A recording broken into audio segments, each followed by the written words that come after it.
এবারে তোমাদের আমি কবিতাটি আপন ওয়েস্টমিনিস্টার ব্রিজের কবিতাটি লাইন বাই লাইন আমি বাংলা অর্থ করে অর্থাৎ বিশ্লেষণ করে তোমাদের আমি এই ভিডিওতে দেখাচ্ছি। তবে অবশ্যই তোমরা দেখবে, ভিডিও অবশ্যই শুধু শেষ পর্যন্ত দেখো, অবশ্যই ভালো লাগবে। বলছে কি, ফার্স্ট লাইনে দেখিয়েছি কি, আর্থ has not anything to show more fair. Earth has not anything to show more fair, মানে পৃথিবীতে এমন কোনো জিনিস নেই এত সুন্দর দেখার মতো। মানে কি বলছে, পৃথিবীতে সুন্দর জিনিস দেখার মতো অনেক কিছু আছে, কিন্তু এতটা সুন্দর দেখার মতো, এতটা সুন্দর দৃশ্য পৃথিবীতে আর কোথাও নেই। এতটা সুন্দর মানে কোনটাকে বলা হচ্ছে কি, লন্ডন শহরের দৃশ্যটাকে বলা হচ্ছে। এতটা সুন্দর দেখার মতো আর কোনো দৃশ্য নেই, এটা ফার্স্ট লাইনে বলেছে। নেক্সট বলছে কি, নেক্সট লাইনে, dull would he be of soul who could pass by. মানে কি বলছে, dull would he be of soul who could pass by, মানে কি বলছে, যারা সৌন্দর্যের কদর দেবে না, যারা সৌন্দর্যের কদর দেবে না তারা পাশ কাটে চলে যাবে। কদর মানে মূল্য, যারা সৌন্দর্যের মূল্য দেবে না তারা পাশ কাটে চলে যাবে। মানে কি বলছে, কই বলতেছে একটা সুন্দর জিনিসকে দাঁড়িয়ে দেখে তাকে সেই দৃশ্যটা উপভোগ করাটাকে বলা হচ্ছে কি মূল্য দেওয়া। কিন্তু আমরা অনেক কর্মব্যস্ততার মধ্যে থাকি, কর্মব্যস্ততার মধ্যে জীবনের মধ্যে থাকি, তো আমরা অনেক সময় সুন্দর দৃশ্য চোখের সামনে থাকলেও আমরা দেখি না, আমরা এতটা আমরা নোটিস করি না, আমরা এক ঝলকে দেখে চলে যাই। তো এখানে বলছে কি, কই বলছে কি, সুন্দর জিনিসকে দেখতে হলে দাঁড়িয়ে, সুন্দর জিনিসকে উপভোগ করতে হলে দাঁড়িয়ে উপভোগ করতে হবে। আর যারা দাঁড়িয়ে উপভোগ করবে না তাদেরকে ওই বলছে ডাল বলছে।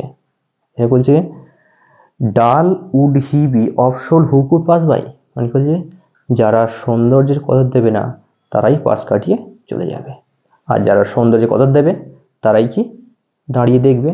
কবি লন্ডনের এতটা সৌন্দর্যতা দেখতে পাচ্ছে, কবি কি ওয়েস্টমিনিস্টার ব্রিজের উপর দাঁড়িয়ে দেখছে, তাই কবি সৌন্দর্যের মূল্য দিচ্ছে। এই লাইনে সেটাই বলেছে।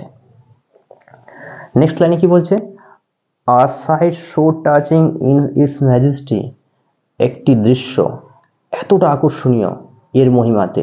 তাহলে একটি দৃশ্য এতটাই আকর্ষণীয় এর মহিমাতে, কার মহিমাতে বলা হচ্ছে কি, লন্ডনের মহিমাতে। মানে কি বলছে, প্রত্যন্ত সকালবেলা সেই মহিমাটাকে এতটা সৌন্দর্য করলো কে, পূর্ব দিকের ওঠার সূর্য উঠছে, ঠিক সেই সময়ে সারা লন্ডনটা আলোকিত হয়ে আছে এবং কি তাকে অনেকটা বেশি ব্রাইটনেস দেখাচ্ছে, উজ্জ্বলত্ব দেখাচ্ছে।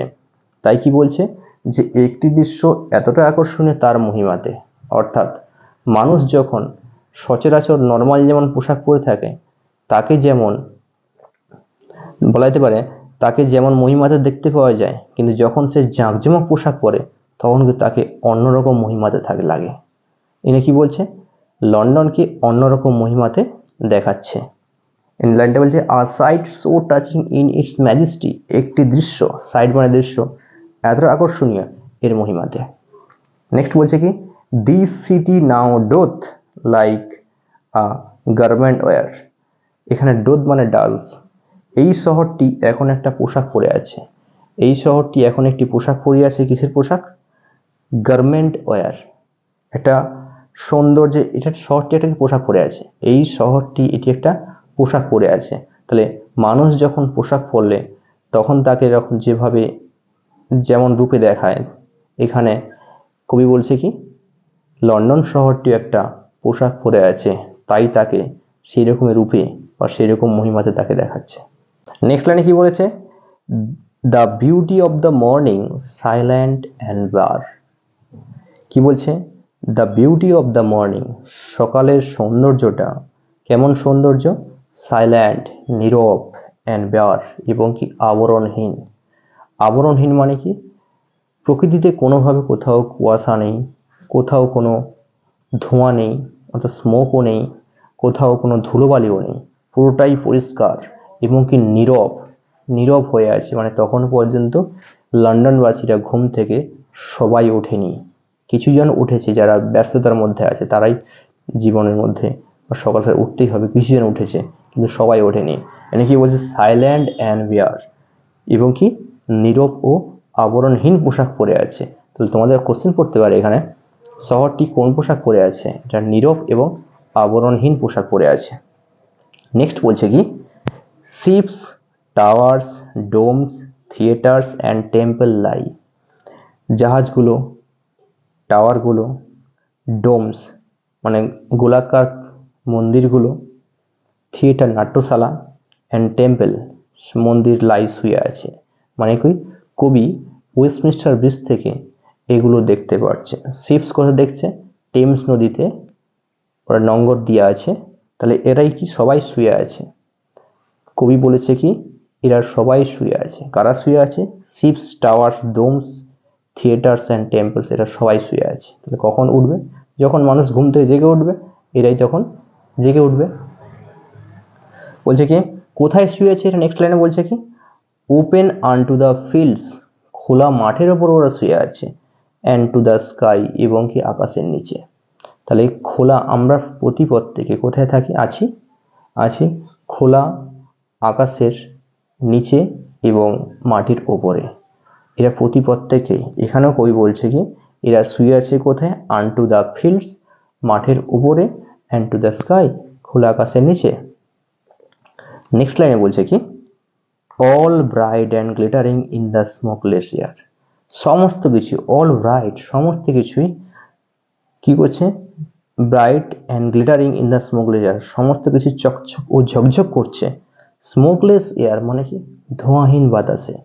আকাশে বাতাসে কোনো ধোঁয়া নেই, কোনো কুয়াশা নেই, পুরো পরিষ্কার স্বচ্ছ ফ্রেশ, আর এতে সব কিছু চকচকে ঝকঝক করছে। মানে বলছে কি পূর্ব দিকে সূর্য উঠছে, আর সেই সূর্যের আলোতে সমস্ত কিছুকে চকচকে ও ঝকঝকে দেখাচ্ছে। এই অক্টাভিতে আলোচনা করা হলো। এবার সিস্টেট যেটা বলেছে, সিস্টেট লাইনে কি বলছে, never did sun more beautifully steep. মানে বলছে সূর্য কখনো এতটা সুন্দরভাবে সৌন্দর্য ঘটায়নি। মানে কি বলছে, সূর্য এর বিগত দিনগুলোতে উঠেছিল, বিগত দিনগুলোতে ওঠে, সৌন্দর্য ছড়ায়, কিন্তু আজকের একটু বেশি ছড়িয়েছে according to the poet William Wordsworth. কবি উইলিয়াম ওয়ার্ডসওয়ার্থের মতন যে কি সূর্য একটু বেশি সৌন্দর্য ছড়িয়েছে। নেক্সট লাইনে বলছে কি ইন হিজ ফার্স্ট স্প্লেন্ডর, তার প্রথম সৌন্দর্যে, তার মহান সৌন্দর্য, তার মানে কার, এখানে হিজ মিনস দ্য সান, সূর্যের মহান সৌন্দর্যে ভ্যালি উপত্যকা, রক শিলা, আর হিল পাহাড়কে খুব সুন্দর দেখাচ্ছে। তাহলে তার সৌন্দর্যে মানে কার কথা বলা হচ্ছে, দ্য সান সূর্যের সৌন্দর্যে, সূর্যের সৌন্দর্যে যেভাবে সৌন্দর্য ছড়িয়েছেন তাতে কি উপত্যকা, রক শিলা এবং পাহাড়কে খুবই সুন্দর দেখাচ্ছে। নেক্সট লাইনে বলছে কি নেভার সোয়াই আমি কখনো দেখিনি, নেভার ফেল্ট আমি কখনো অনুভব করিনি, আ কাম সো ডিপ এতটা গভীর শান্ততা। মানে কি বলছে, কবি বিগত দিনগুলোতে অবশ্যই অনুভব করেছেন, গভীর শান্ততা অনুভব করেছেন, কিন্তু আজকের একটু বেশি অনুভব করছেন। মানে এরকমই শান্ততা, এরকমই অনুভূতি কবির মধ্যে এরাই কখনো ঘটেনি প্রকৃতিকে নিয়ে। এই লাইনটাতে বলছে কি নেভার সোয়াই আমি কখনো দেখিনি, I means the poet William Wordsworth. Never felt কখনো অনুভব করিনি, কখনো কবি কে অনুভব করেনি, কবি অনুভব করেনি, আ কাম সো ডিপ এতটা গভীর শান্ততা। নেক্সট লাইনে বলছে কি the river glideth at his own sweet will, নদীটা বয়ে চলেছে তার আপন মধুর গতিতে। নদী বলতে এখানে তোমাদের কোশ্চেন আসতে পারে কোন নদীর কথা বলা হয়েছে, আমি তোমাদের অলরেডি বলে দিয়েছি ভিডিওতে, টেমস নদীর কথা বলা হয়েছে। তাহলে বলছে কি নদী বয়ে চলেছে তার আপন মধুর গতিতে, এখানে টেমস নদীর কথা বলা আছে। ওয়েস্টমিনস্টার ব্রিজের উপরে দাঁড়িয়ে কবি নদীর দৃশ্যটাও দেখছে, সেই নদীর জল আপন মধুর গতিতে বয়ে চলেছে। নেক্সট লাইনে বলছে কি dear God the very houses seem asleep, প্রিয় ঈশ্বর এই বাড়িগুলো মনে হচ্ছে ঘুমন্ত অবস্থাতে। কোন বাড়িগুলো, all structures, all houses, structures এখানে বলছে কি সমস্ত নির্মাণগুলোকে বলা হচ্ছে এখানে, ওয়েস্টমিনিস্টার ব্রিজের উপরে দাঁড়িয়ে কবি বহু দূর থেকে যে সমস্ত বিল্ডিংগুলো দেখতে পাচ্ছে, তার মধ্যে থিয়েটার আছে, টেম্পলস আছে, টাওয়ার আছে, এগুলো দেখতে পাচ্ছে, সমস্ত কিছুকে বলছে কি এরা ঘুমন্ত অবস্থাতে আছে, বাড়িও ঘুমন্ত অবস্থাতে আছে। বুঝছি কি? আর লাস্ট লাইনে কি বলছে, and all the mighty heart is lying still, মানে সমস্ত শক্তিশালী হৃদয়টি এখনো শুয়ে আছে। এর শক্তির হৃদয় বলতে কোনটাকে বলা হচ্ছে কি, লন্ডনকে বলা হচ্ছে শক্তিশালী হৃদয়। লাস্ট দুটো লাইনে কবি দেখিয়েছে কি বলছে, সমস্ত বাড়িগুলো ঘুমন্ত অবস্থাতে আছে। তাহলে কখন জেগে উঠবে বাড়িগুলো? যখন মানুষ ঘুম থেকে জেগে উঠবে তখনই বাড়িগুলো জেগে উঠবে। মানুষ ঘুমিয়ে আছে এবং এগুলো অর্থাৎ ঘরবাড়িগুলো শুয়ে আছে, মন্দির শুয়ে আছে, জাহাজ শুয়ে আছে এবং থিয়েটার নাট্যশালা শুয়ে আছে। তাহলে কখন জাগবে ওরা? যখন মানুষ ঘুম থেকে জেগে উঠবে, উঠে যখন জাহাজের নাবিক যেই মুহূর্তে ঘুম থেকে উঠবে তখনই জাহাজ জেগে উঠবে। আবার বলা হয়েছে মন্দিরে যখন পুরোহিত গিয়ে পুজো অর্চনা শুরু হবে তখন মন্দির জেগে উঠবে। যখন ঘরের মধ্যে মানুষজনেরা ঘুম থেকে জেগে উঠবে তখন কি, ঘুম থেকে জেগে উঠবে তখন বাড়িও জেগে উঠবে।